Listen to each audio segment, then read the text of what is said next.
이틀 전에 제가 본 기사인데요. 홍대에서 최근에 식당에서 불이 났대요. 저녁에 퇴근하면서 알바생이 그 기름을 쓰레기통에 넣었는데 그 잔불이 열기로 인해서 잔불이 일어나서 식당 칸을 다 태운 거예요. 다행히 인명 피해는 없었고요. 수도관이 터져가지고 불도 자연 진화됐어요. 근데 이제 재산 피해만 있겠죠. 다음 날 알바생들이 출근하고 나서 깜짝 놀란 거예요. 자신들의 식당이 다 진짜 새까맣게 타버려서. 게다가 평소에 사장님 성격이 한성격했대요. 그러니까 큰일 났다 했는데, 사장님이 좀 이따 딱 들어오더니 그 상황을 딱 보더니 미안하다, 야 내가 어젯밤에 좀 더 살폈어야 됐는데 괜찮아 하고 끝냈다는 거예요. 나름 괜찮은 리더 중에 한 명이 아닐까 싶어요.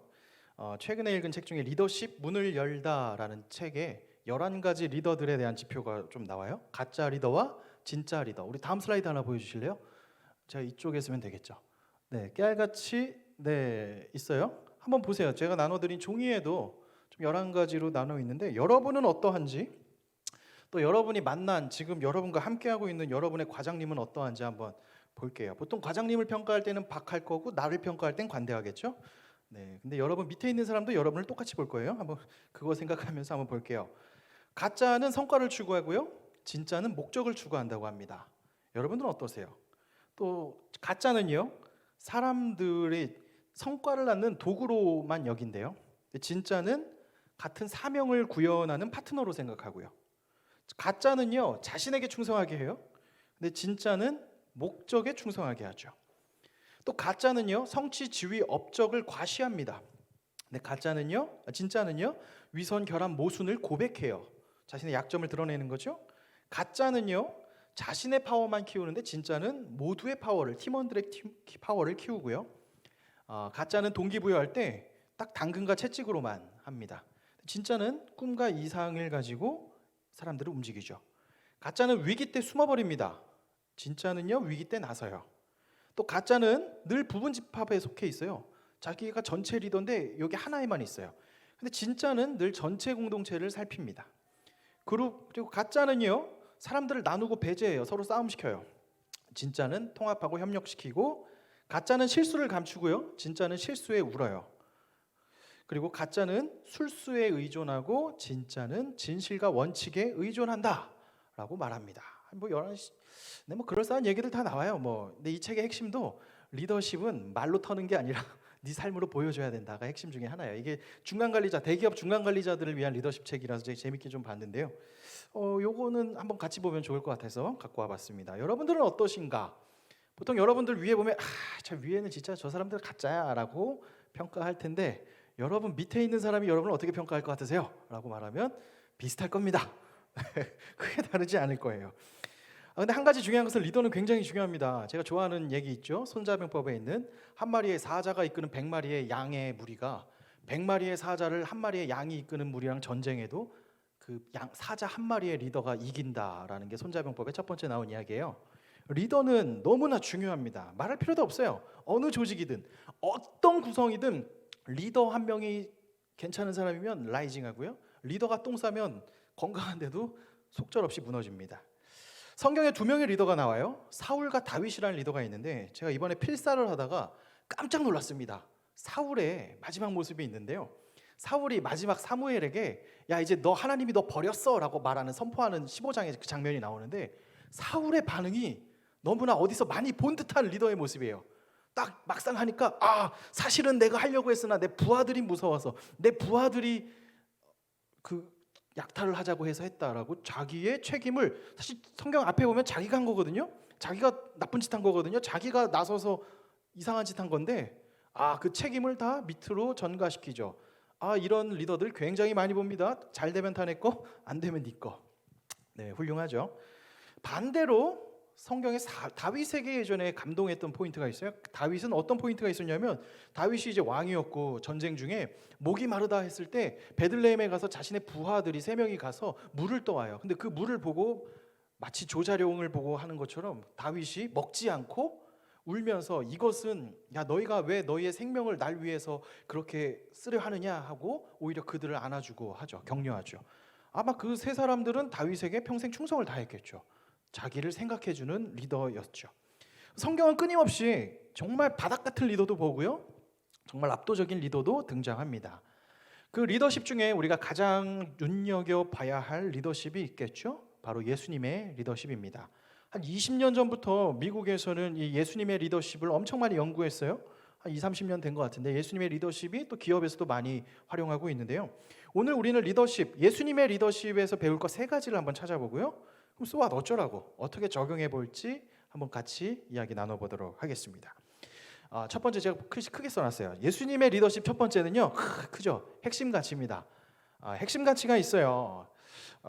무능한 리더들의 특징은요, 뭐가 중요한지 몰라요. 똥인지 된장인지 몰라요. 다 중요하대. 다 중요하다는 거는 아무것도 중요한 게 없다는 소리예요. 여러분 공부해 볼 때, 이거 지워 내려도 돼요? 공부해 보실 때 왜 교과서에서 막 줄 치잖아요. 제가 예전에 같이 공부하던 한 친구가 있었는데 진짜 못해요. 근데 이 친구 교과서 보면 알록달록 장난 아니야. 막 기승전 다 줄이야. 다 중요하대. 공부 진짜 못하는 애들의 특징이에요. 뭐 줄은 열심히 쳐요. 막 보면 막 진짜 알록달록 막 컬러풀해요. 진짜 화려하죠. 네, 핵심 가치가 없으면 늘 이런 식으로 가요. 혼미해져요. 미안한데 교회도 핵심 가치가 없으면 막 혼미해져요. 뭐 해야 되는지 몰라요. 똥인지 된장인지 모르고 있다가 다 똥 싸요. 그 교회뿐만 아니라 모든 직장, 아니 기업인데 지금 왜 기업에서 이윤축을 위해서 뭐 달려가야 되는데 뭐 딴소리 하고 있어. 말도 안 되는 거죠. 예전에 재밌는 소리가 있어요. 공무원 시험 준비하는 친구들이 그 시험 공부가 재밌어지면 망한대요. 이게 무슨 소리냐 했더니 시험 보는 애들은 합격을 위해서 공부하는 거예요. 그거 학문하는 자리 아니에요. 합격하기 위해서 공부하는 자리인데 간혹 거기서 학문하는 친구들이 있어요. 이거는 왜 이럴까? 왜라는 질문은 거기서 하는 게 아니에요. 왜라는 질문은 상아탑에 가서 하셔야지. 그런 친구는 보통 떨어져요. 이게 핵심 가치는 우리 인생에 있어도 되게 중요합니다. 뛰어난 리더는요, 어떤 조직이든지 핵심 가치가 무엇인지 분명하게 이야기해요. 우리가 여기서 숨쉬고 있는 건 이걸 위해서야. 지금 우리가 가는 건 여기까지 가려고 하고 있어 라고 이야기해 주죠. 팀원들에게, 사원들에게 비전을 이야기해 줘요. 꿈을 알려줘요. 우리의 회사 사업의 목적을 얘기해 줘요. 그럼 자기들이 알아서 하겠죠. 그거 막 가지고 막 일일이 막 스트레스만 받죠. 그런 핵심 가치를 제시하지 못할 리더가 있는 조직은 필연 망해요. 안 망해도 서서히 망해서 결국 죽어요. 유능자들은 다 이탈해 도망칩니다. 예수님은 어떠하셨는가? 예수님은요, 마가복음서 10장 45절에 이 땅에 오신 분명한 목적을 이야기하셨어요. 마가복음 10장 45절에 이런 말씀이 있어요. 인자가 온 것은 섬김을 받으려 함이 아니라 도리어 섬기려 하고 자기 목숨을 많은 사람들의 대속물로 주려 함이라. 예수님은요, 자신의 오신 목적이 뚜렷하셨어요. 사람들에게 대속물로 자신을 주고 사람들을 섬김의 길로 이끄시기 위해 이 땅에 오셨어요. 그것을 위하기 때문에 마지막 행보에 십자가에 달려 죽는 것을 완성하면서 그 길을 끝까지 걸어갑니다. 예수님의 사역을 쭉 보면요, 뚜렷한 핵심 가치, 사람들을 구원하고 영생을 얻기 위한 핵심 가치가 있었기 때문에 수많은 사람들에게 있을 때 쫄지 않고 사명을 감당했어요. 막 사람들이 막 자기를 왕시키려고 할 때도 마땅히 해야 할 바를 위해서 빠져줬어요. 그리고 자신이 드러나야 할 때는 예수님이 당당하게 드러나서 안식일날 고치시기도 하고 했단 말이죠. 예수님의 행보가 한결같이 이어질 수 있는 것은요, 예수님의 사역은 핵심 가치 하나가 있어요. 하나님이 이 땅을 사랑하사 독생자를 보내셨으니 그 독생자를 위하여 사람들을 구원하시기 위해서 예수님이 오신 것을 알았어요. 어떤 모임이든지 우리 예수님께 인상 깊은 것들은, 인상 깊게 배워야 될 것은 핵심 가치를 기억하라는 거예요. 여러분이 회사에서 다니고 계실 수도 있어요. 회사나 다른 곳에서 다닐 수도 있어요. 여러분은 그 회사나 여러분이 소속되어 있는 조직의 핵심 가치를 알고 있나요? 여기는 뭐 하려고 내가 여기서 숨쉬고 있는지 알고 계신가요? 또 여러분이 하는 일의 가치와 의미를 여러분이 스스로 알고 있나요? 만약에 의미 없이 하면 그냥 월급 루팡 되는 거죠. 뭐 루팡 되면 좋겠지만 보통 잘릴 거예요. 잘리면 또 다음 이야기가 없겠죠. 핵심 가치를 아는 사람은 사실 조직에서도 알아보겠죠. 예수님께 우리가 배워야 될 첫 번째는요, 예수님께서는요, 핵심 가치를 가지고 한결같이 걸어가셨다. 이것이 오늘 우리가 기억해야 될 예수님의 리더십 첫 번째라는 겁니다. 자, 두 번째예요. 예수님의 리더십에서 배울 두 번째는요, 바로 한 사람을 세우는 모습입니다. 세상의 지배자들은요, 사람들을 철저히 도구화시킵니다. 사람을 이용해서 저 사람의 이득을 위해서 내 이득을 위해서 사용합니다. 예를 들어 명함을 주고받는 거 왜 주고받아요? 저 사람의 명함에 나와 있는 그 계급적 위치를 위용하는 거예요. 뭐 저만 봐도 그래요. 저 예전에 연예인 형이랑 오토바이 동아리여서 친했는데 어디 가면 그 형이랑 친하다고.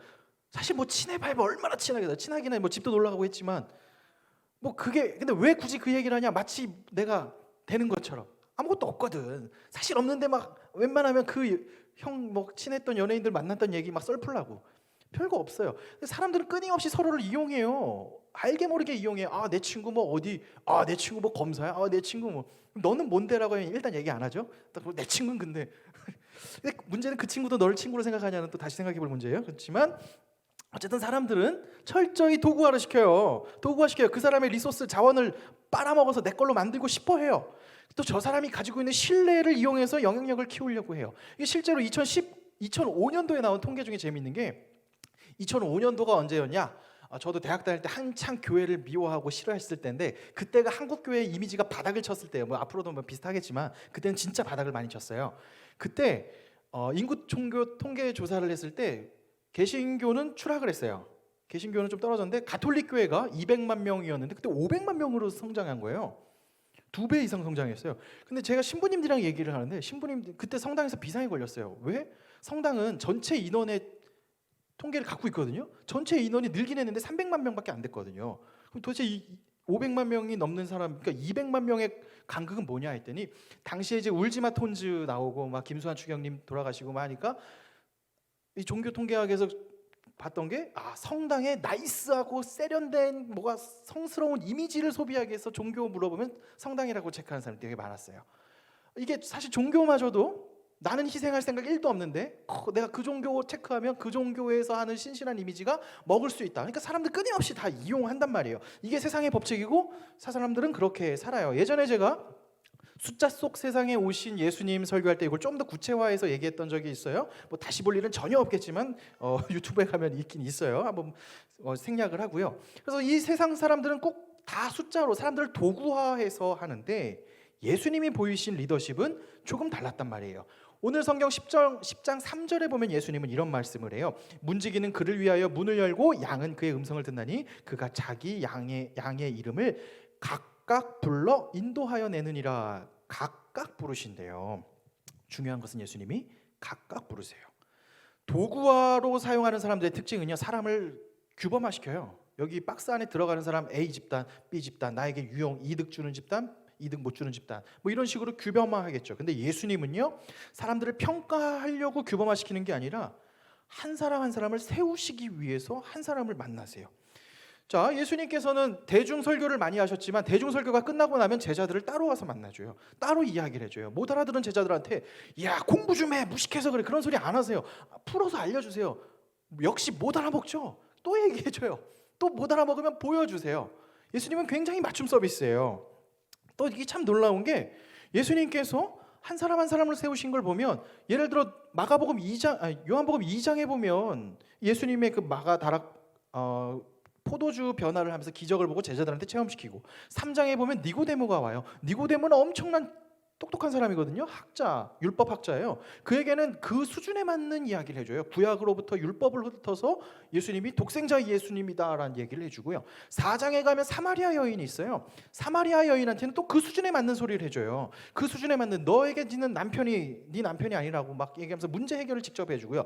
5장에 보면은 베데스다 연못에 있고, 또 나중에 9장에 보면 실로암가에 있는 사람을 보면 거기 가서 율법이 어떻고 내가 왔고 이런 소리 안 해요. 그냥 체험케 해줘요. 예수님은요, 그 사람 한 사람 만난다는 것은요, 공간적으로도 시간적으로도 따로 만났지만 그 수준에 맞춰서 말한다는 거예요. 그 수준에 맞춰서 말할 줄 아는 거. 사실 예전에 제일 강의 못하는 사람이 자기 수준에 맞춰서 하시는 분이 있어요. 내 수준에 맞지 못하면 니들이 무식해서 못 알아듣는다. 그거는 교수법에 문제가 있어요. 그거는 형편없는 교수법을 가진 사람이죠. 가장 뛰어난 가르치는 사람은요, 가장 쉬운 소리로 얘기할 수 있는 사람이에요. 그 예전에 저희 은사 목사님이 이런 얘기를 했어요. 원래 예수님 설교가 제일 쉽대. 그리고 바울이 좀 어려워지고, 그러다 보니까 이제 목사들이 되면 조금 더 어렵고, 전도사 설교는 더 어렵고, 신학생 설교는 알아들을 수 없는 소리를 한다. 그러면서 우리한테 무조건 설교는 쉽게 해라 라는 이야기를 해요. 저는 이 제 은사 목사님이신데 지도 모르면 어려운 소리예요. 막 헬라어가 주고 막 모르는 소리 시간 때우는 거죠. 알면 명확해요. 예수님의 설교는 굉장히 클리어하고 명확하고 그 사람들에게 맞는 이야기를 해줬죠. 예수님은요, 한 사람 한 사람 맞는 수준으로 이야기해 주세요. 여러분들에게도 다가오신 예수님을 보면 마찬가지겠죠. 자, 예수님은 이 누가복음서 15장 4절에 보면 이런 표현을 하세요. 너희 중에 어떤 사람이 양 100마리가 있는데 그중 하나를 잃으면 99마리를 들여두고 그 잃은 것을 찾아내기까지 찾아다니지 아니하겠느냐라는 말을 해요. 예수님은요 99마리 양을 두고 한 마리의 양을 찾아 나서는 일까지 하세요. 예수님이 보여주신 행위는요, 예수님이 보여주신 삶의 족적에서 보여주신 리더는요, 한 사람을 굉장히 소중하게 여겨요. 예수님의 제자들도 나중에 좀 커져가지고 저 사람 돈 안 될 것 같으면 가라고 했을 때 예수님은 친히 그 애들한테 가서 그들을 축복해 주시고 그 한 사람한테 끊임없이 찾아가세요. 제가 예전에 미군이랑 만나고 나서 미군 채플린들이랑 미군들의 정책을 보고 되게 감동받은 게 그들의 장례식을 기가 막히게 해주거든요. 미군들은 자신들이 납치되면 막 끝까지 가서 해줘요. 막 라이언 일병과기 보듯이. 그 왜 그러냐? 왜 장례식을 그렇게 기가 막히게 해주느냐? 남은 자들을 위해서 해준다는 거예요. 그걸 보고 내가 혹시 적진해서 죽거나 뭐 해도 국가가 나를 위해서 그렇게 책임지겠구나. 이게 훌륭한 리더의 조직들의 저는 특징이라고 생각을 해요. 한 사람에게 해주는 게 전체에게 하는 거예요. 이게 가장 어리석은 사람이 자기 밑에 있는 부하들 중에 좀 어리석다고 한 사람이 있는데 막 하대하면 옆에 있는 사람이 그걸 다 봐요. 나도 걔가 될 수 있어요. 그래서 이직 준비를 하겠죠. 진짜 지혜로운 사람은요, 잘해줘요. 한 사람 한 사람한테 굉장히 잘해줘요. 왜? 사실 얘는 능력이 떨어져요. 곧 해고될지도 몰라요. 그럼에도 불구하고 잘해줘요. 왜? 이 사람한테 잘해주면 얘보다 뛰어난 사람들이 깜짝 놀라요. 실제로 춘추 전국시대에 연나라가 라이징했던 계기가 있는데, 연나라는 이제 고구려랑 붙어있는 조그만 나라였는데 그 나라가 막 원고에 안 써가지고 그냥 애드립으로 할게요. 그 나라가 막 망했을 때 우리 연나라도 어떻게 하면 라이징할 수 있겠냐라고 부하한테 물어봤어요. 그랬더니 그 부하가 이런 얘기를 했어요. 나를 이 춘추 전국시대 업계에 최고의 대우를 해주라. 이 전국시대 최고의 대우를 해주라. 그러니까 왕이 놀라요. 아이씨, 네가 그 정도는 아니잖아. 그런데 그 부하의 이야기가 일가견이 있어요. 나를 이 전국시대 7나라 중에 가장 최고의 대우를 해주면 나보다 능력이 뛰어난 신하들이 구름대같이 연나라로 몰려들 겁니다. 실제로 연나라가 그 사람을 놀려주자 전국에 있는 수많은 인재들이 연나라로 몰려서 연나라가 엄청 흥왕해졌어요. 이건 리더십에 굉장히 중요한 이야기죠. 한 사람을 세우는 리더십. 뭐 실제적인 이야기이기도 한데 난 예수님한테 이 한 사람의 리더십을 많이 배워요. 한 사람한테 잘해주는 게 전체한테 잘해주는 거예요. 한 사람한테 하대하는 건 사실 전체의 신뢰를 잃는 행위죠. 우리가 두 번째 배울 것은 예수님의 이 한 사람을 세우는 리더십입니다. 마지막 세 번째 예수님께 배울 게 있어요. 바로 글씨 진짜 크네요. 섬김입니다. 세상에서도 높아지면 섬김을 받아요. 이 시대는 외모가 권력이죠. 돈도 권력이에요. 저는 외모의 권력은 없어요. 돈도 없고요. 돈의 권력, 외모의 권력도 중요하고요. 명예가 곧 권력입니다. 학식도 권력이에요.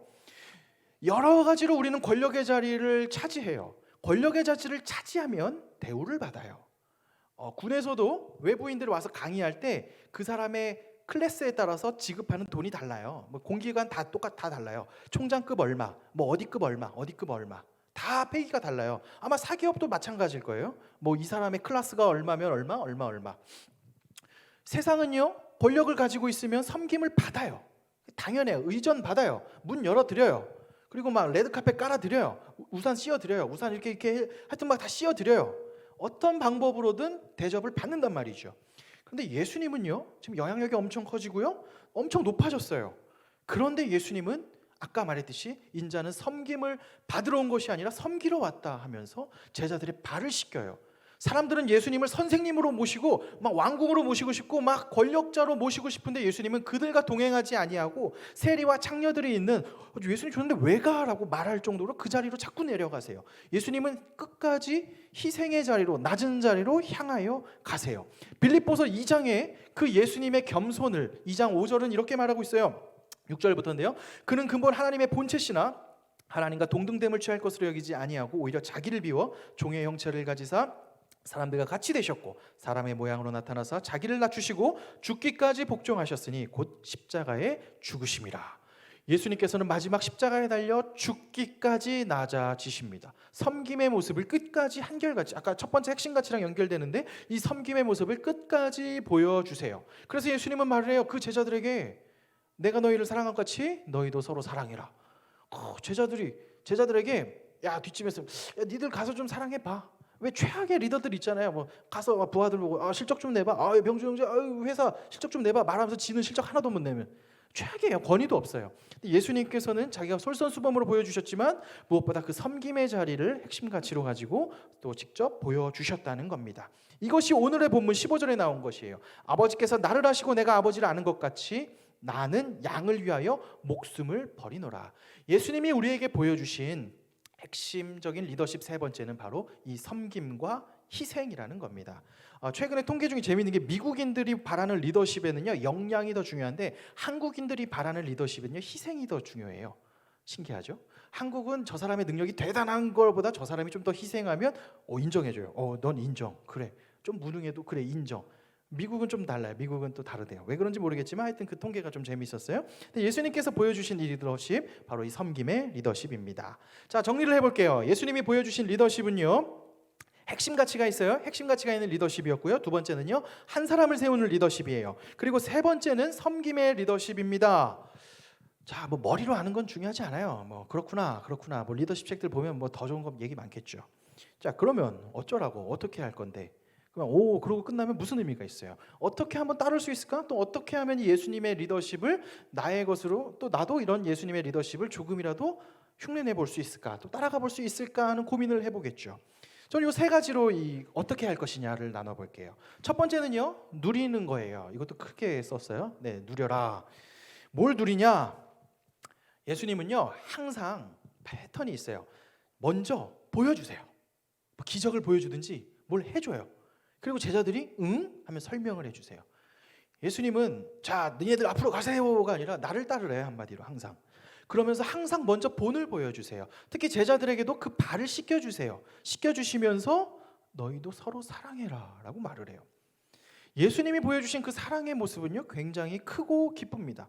그리고 예수님은 그 사랑의 이야기를 저 추상적인 개념으로 뭐 아프리카에 있는 어린애들 뭐 이런 개념이 아니라 지금 여기에 있는 형제자매들을 구체적으로 사랑하는 법을 보여주세요. 예수님은요 세리와 창녀 부정하다고 손절할 수 있는 사람들에게 직접 가주세요. 사람들한테 막 소리 들리겠죠.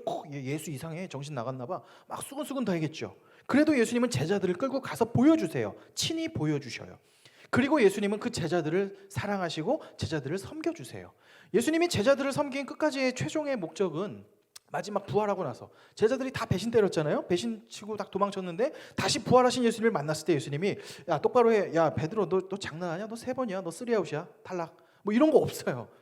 여전히 막 이상한 짓 했지만 야 밥 먹어 하고 야 내 양을 먹여 하고 예수님이 하시는 그 사랑의 모습을 볼 때 두 팔 벌려 환영하시는 아버지의 모습을 제자들이 봤을 때 그리고 성령을 체험했을 때 제자들이 가서 놀라운 일들을 행하게 되었죠.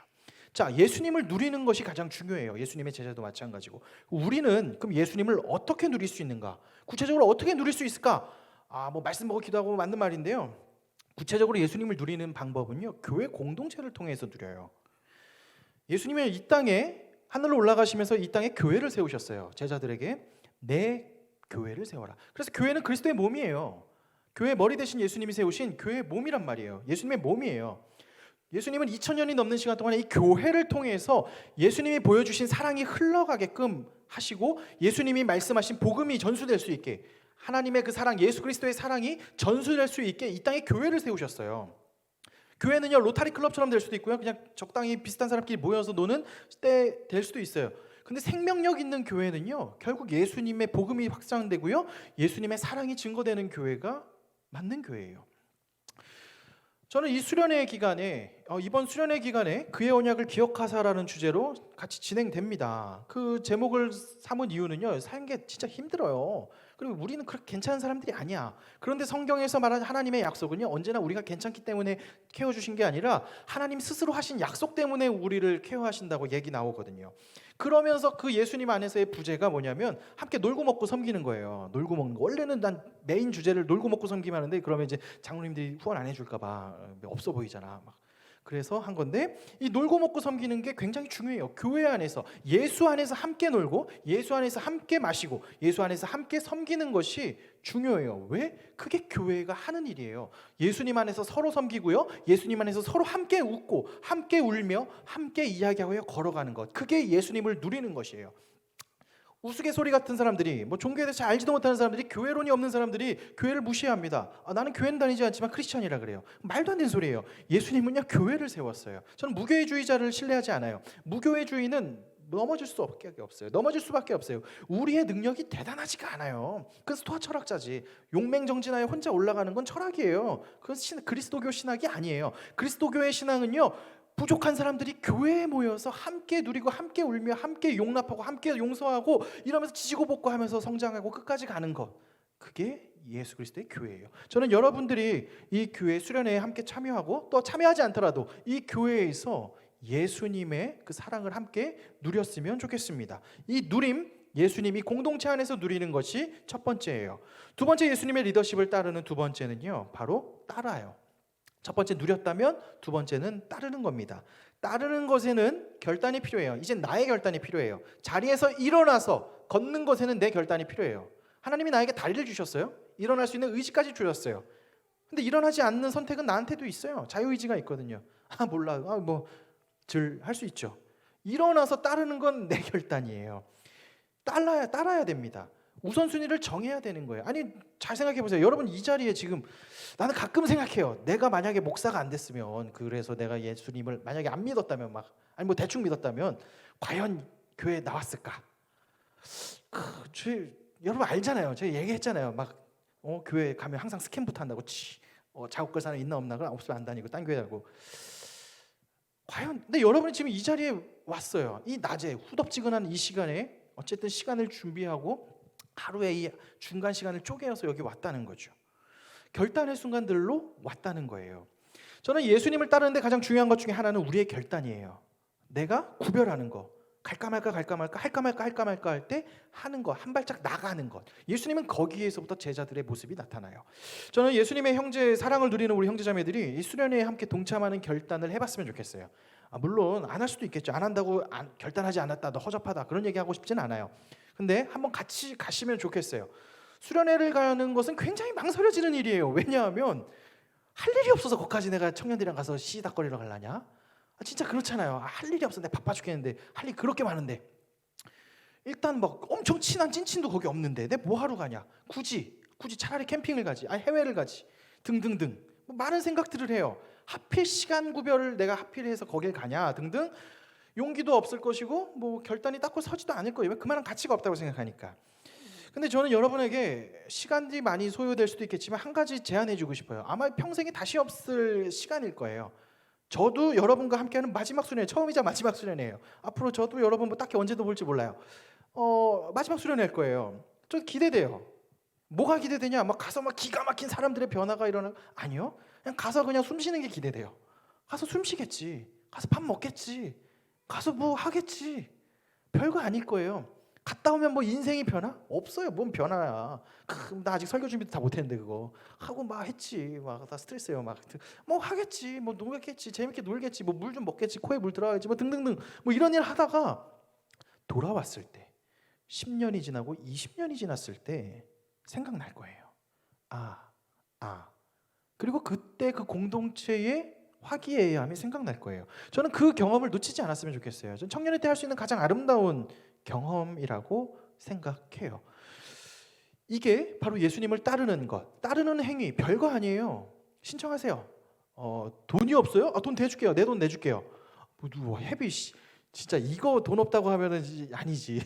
네, 이거 없다고 하면은 양심에 진짜 난 거지. 없으면 내준다니까. 시간 여러분 인생에서 다시 오지 않을 시간일 거예요. 저는 이 아름다운 청년회 때에 함께 예수님을 누리고 따르는 이 결단을 했으면 좋겠어요. 그리고 마지막 세 번째로 하는 것은요, 예수님의 사역에 동참하세요. 첫 번째는 따르고요, 누리고요. 두 번째는 따르고요. 세 번째는 사역에 동참하는 거예요. 예수님의 비전에 동참하는 겁니다. 예수님의 사랑을 누리고 따른 후에는 그 사역에 동참하게 돼요. 예수님의 제자들도 예수님의 사랑을 받고 예수님에게 수많은 리더십들을 본 자들은 이제 그들이 나서서 교회를 세워요. 그들이 리더가 되어서 세상을 바꿨어요. 그 비전에 동참해요. 그 전에는 예수님의 제자들은 뭐 좀만 어려움이 있으면 도망쳤어요. 모른다고 도망쳤지만 예수님께 그 리더십을 보고 예수님의 사랑을 먼저 보고 체험한 자들은 그 핵심 가치가 있기 때문에 죽기까지 희생하며 갔어요. 칼날 앞에서도 죽여 하고 죽었어요. 그들이 세상의 역사를 바꿨어요. 2000년이 지난 지금 이 땅에, 지금 이 동방에 있는 대한민국에서 우리가 예수를 얘기한다는 자체가 되게 신기한 역사예요.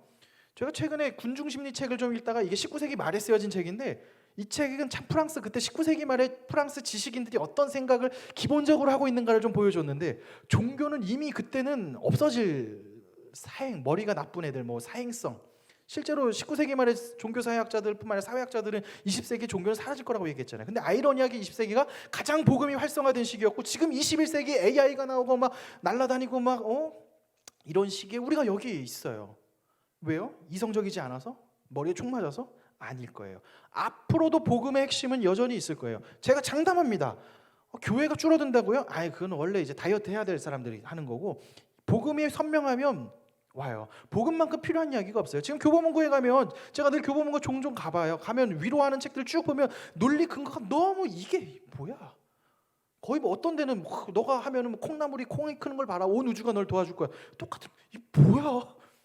최소한 저는 성경에 나온 하나님의 말씀이라는 근거, 차라리 걔네보단 이게 낫지 않냐.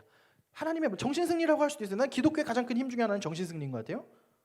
정신승리요? 맞아요. 믿지 않는 사람들이 보면 정신승리지. 근데 이 정신승리가 오늘을 버티는 힘이 됐고, 오늘을 버티는 힘들이 2000년간 세상을 바꿨어요. 저는 이 여러분들에게 이 복음을 이야기해 주고 싶고요. 이 복음의 이야기에 예수님의 사역에 동참하는 것을 원해요. 사역에 동참하는 게 무엇이냐? 거대하게 나가서 전도하고, 글쎄요. 그런 뭐 노방전도 막 영등포역 앞에서 노래하고, 저는 그 시대가 변했어요. 그때는 그 시대는 그게 맞았겠지만, 지금 여러분 이번 성주에 우리가 수련회를 가서 섬김의 장소가 있어요. 뭘 섬기느냐? 구체적으로 어른들 집에 가서 LED 전등을 바꿔드려요. 그게 왜 섬김이야? 그게 뭐 별거 아니죠. 사실 우리 뭐 별거 안 해요. 사실 신용만 내는 거예요. 뭐 섬김, 그게 뭐 신용이라고, 섬김이라고. 그런데 그 어르신들은요, 대부분 교회 안 다니는 어른들이거든요. 자기 자식들도 와서 안 해줘요. 자식들도 내려와서 전등 안 갈아준다고요. 근데 생판 남인 교회들이, 청년이 막 왔다는 거 하는데 와서 LED 등을 갈아주네. 그 LED 다 우리 돈으로 사요. 자기 돈으로 사가지고 와서 해주고 가네. 기억한다고요. LED 등 볼 때마다 뭐 예수가 뭐 있나 봐. 뭐 꿍시렁 막 또 막 교회 막 쌍욕하려고 해도 저거 보면 뭐 그래도 좋은 일 했겠지라는 생각을 할 수 있어요. 또 마찬가지로 주일학교 애들 섬긴다 그랬잖아요. 그 동네 굉장히 어린애들이 많이 없어요. 선생님들이라고 해봐야 목사님 사모님밖에 없어요. 거기에 우리 형제자매들이 가서 섬겨요. 주일학교 아이들을. 그 아이들에겐 평생 기억나요. 그 아이들 그 어렸을 때 무슨 신앙이 많아서 교회 나와요? 교회에서 초코파이 주니까 나오고, 교회에서 뭐 물놀이 주니까 나와요. 되게 우리나라 한 90년대 감성이, 그 시골은 아직 그런 느낌이 있어요. 가서 기억해요. 서울에서 한 누나가, 서울에서 온 선생님이, 형이 우리 뭐 헌성 형제가 율동한다고 하는데, 막 헌성 형제가 뻣뻣하게 생겨가지고 막 율동하고, 그러면 애들 감동받지. 저 형은 율동을 왜 이렇게 발로 하냐 막 하면서도 기억이 날 거예요. 와, 저도 어렸을 때 기억나는 선생님이 있어요. 8살 때 담임을 해줬던 선생님, 이름도 기억은 안 나요. 그냥 교회 집사님의 동생이었던 것만 기억나요. 근데 내가 그 집사님, 그 선생님이 성경 끝나고 간다고 할 때 그렇게 펑펑 울었어요. 막 밤에 울면서 뭘 해줬느냐, 뭐 이름도 기억 안 난다니까요. 몰라요. 나도 잘 몰라. 근데 그냥 낯선 누군가, 그 교회 늘 시골인데 젊은 사람 없고 죄다 아줌마밖에 없는 곳에 젊은 누나 와서 8살짜리 애가 얼마나 그냥 와서 막 사랑을 해주는데 고마워요.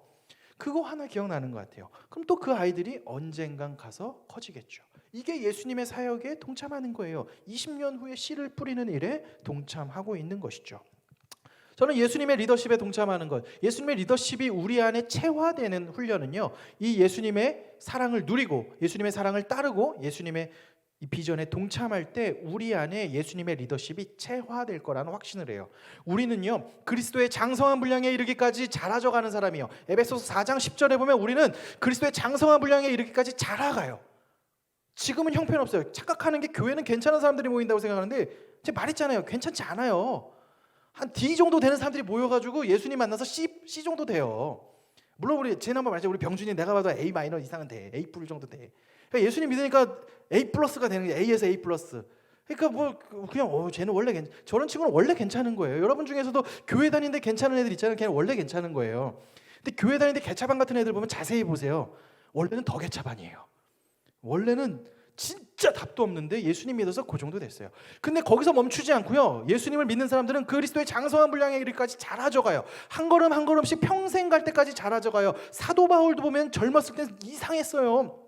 자신을 케어해준 그 바나바를 배신 때리고, 바나바가 자기 조카 요한이 선교 갔다가 멀미해가지고 도망쳤더니 그거 못 데려가겠다고. 그게 뭐 싸울 일이야? 그냥 같이 가면 되지. 그래가지고 바나바랑 결별을 하고 또 선교지를 내가 먼저 가려고 그냥 육로로 말 타고 가서 그냥 이상한 애예요. 성격이 진짜 사회성 결핍이 있는 사람이에요. 그런 사람이 바울이 마지막에 나갔을 때 내 아들 요한이라고 말할 정도로 그 마가 요한을 변화시켜 아들로 취급할 정도로 점점 성장해 가는 거죠. 저는 예수님을 믿는 자들은 이 리더십뿐만 아니라 모든 성품이 예수님을 닮아가는 걸음을 걸어갈 거예요. 이것은 어떻게 되느냐? 예수님의 사랑을 누리고 예수님의 사랑을 따르고 예수님의 비전에 동참할 때 우리가 예수님의 리더십을 체화하게 될 것이라고 확신합니다. 자, 말씀을 좀 맺어볼게요. 오늘 리더십 얘기하다가 수련회로 갔어요.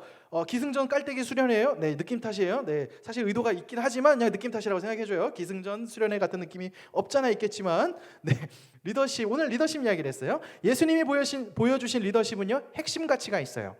그리고 예수님이 보여주신 리더십은요, 한 사람을 세우셔요. 그리고 예수님이 보여주신 리더십은요, 섬김의 리더십입니다. 우리도 그 예수님의 리더십을 따르고 체화하길 원합니다. 그 방법은요, 첫 번째 예수님의 사랑을 누리는 것이고요, 예수님의 사랑을 따르는 것이고요, 그리고 마지막 그 예수님의 사명에 동참하는 것입니다. 이것을 기억하여서 함께 수련회 갑시다. 네, 수련회 같이 가시고요.